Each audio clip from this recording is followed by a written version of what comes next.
Shalom, friends. This is Akiva with Israel in 5, and I'm inviting you to take part in a very, very important campaign for Meir Panim to help millions of Israelis who are in need in general in their lives every single day, but especially as the upcoming Jewish high holiday season is approaching. And it's up to us to help these millions of Israelis celebrate these holidays with joy, celebration, and with dignity. There are all kinds of populations in great need. There are Holocaust survivors still trying to make ends meet after having gone through so much suffering and pain in their lives. There are IDF soldiers who are reliant on gift packages and food deliveries from Meir Panim, especially lone soldiers who come from other countries all around the world to serve in the IDF to protect the Jewish state, who don't have the family in Israel like other soldiers do. There are 100,000 Israelis who are still not living in their homes in the north of Israel because of the constant rocket attacks from Hezbollah. They need our help too. And of course, the families that are living under the poverty level are struggling every single day and are wondering, how are we going to give our families, our kids, a joyous holiday season? Please go to israel5.org/donate or click on the link below to give a donation. Every single donation will be doubled as a result of a very generous grant by the Steinberg Gift Fund. And this is the time to give. This is the time to act to make sure that after a very, very hard year of war in Israel against Hamas in the Gaza Strip, Hezbollah from Lebanon, that Israelis are able to celebrate this high holiday season with joy and with dignity. Give what you can and know that every single dollar of your donation will go directly to helping all of these Israelis in need. Thank you so much and all the best. Rosh Hashanah, the Jewish New Year, is coming up in just a few days. Let's take a look at how Israelis celebrate this Jewish New Year. Shalom, my friends. This is Akiva Gersh with Israel in 5, where we give you everything Israel in 5 minutes. Please like and subscribe. And if you have any questions, want to keep the conversation going, please do so below in the comments.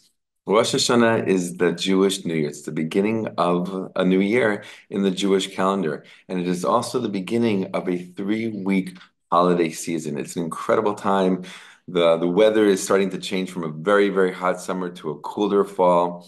And you can feel it in the air that things are changing and things are different. There's an excitement, there's a preparation, there's a change in the feel here in Israeli society as people get ready for Rosh Hashanah and this really joyous holiday season. How do Israelis celebrate Rosh Hashanah, the Jewish New Year? Now, of course, there's a diversity of Israelis. There's all kinds of Israelis. There's secular, there's religious, there's traditional, there's different kinds of religious, there's different kinds of traditional.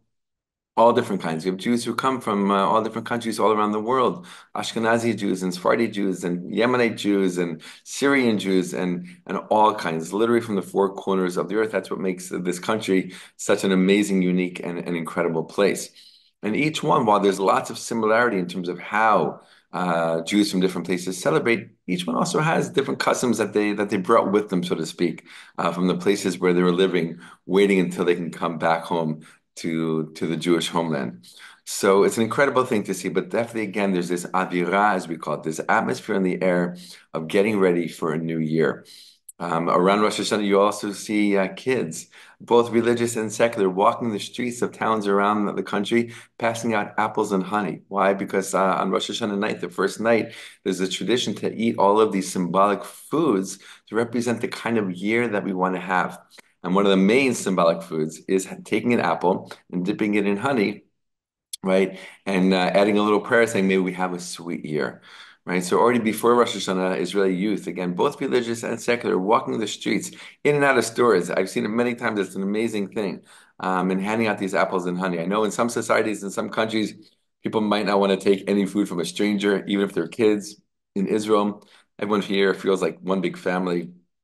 No one has a problem with it, and people see it with joy and receive it with a big smile. So it really is this national kind of celebration, national kind of experience of getting ready for Rosh Hashanah, and then of course celebrating Rosh Hashanah specifically.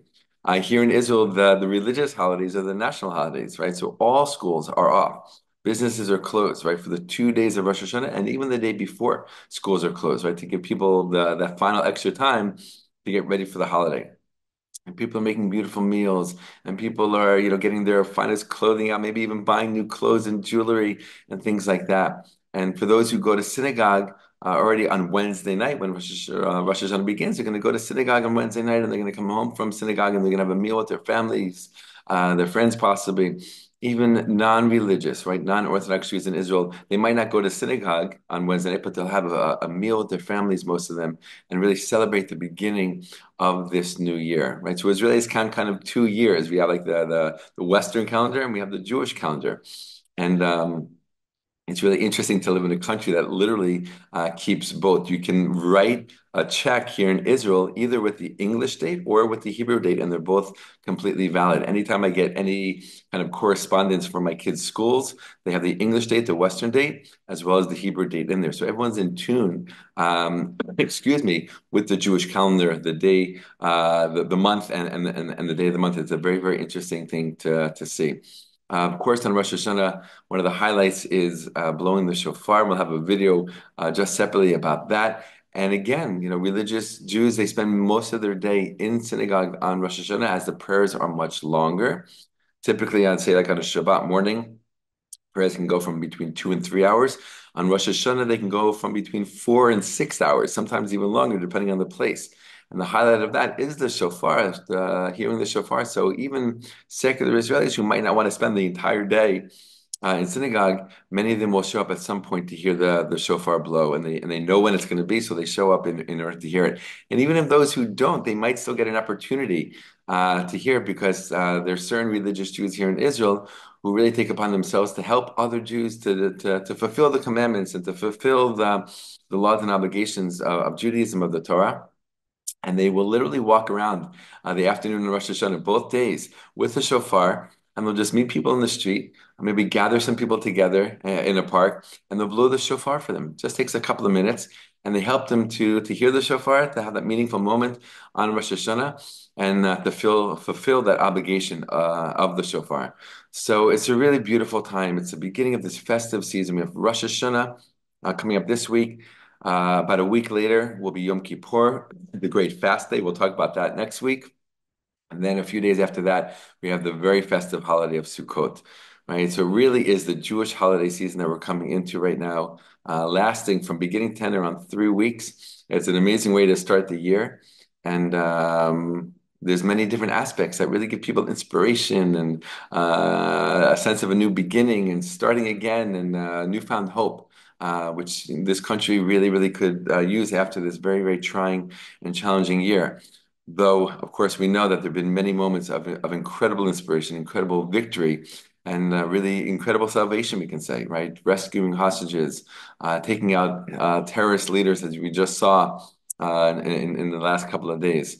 So looking back on this year, there's a lot to be thankful for. There's a lot to feel the pain about, right? So we're really mixed. We have these mixed emotions going into Rosh Hashanah this year. And of course, our prayers will be focused on this upcoming year being the best year it could be, a better year than we've had, and maybe the best year ever.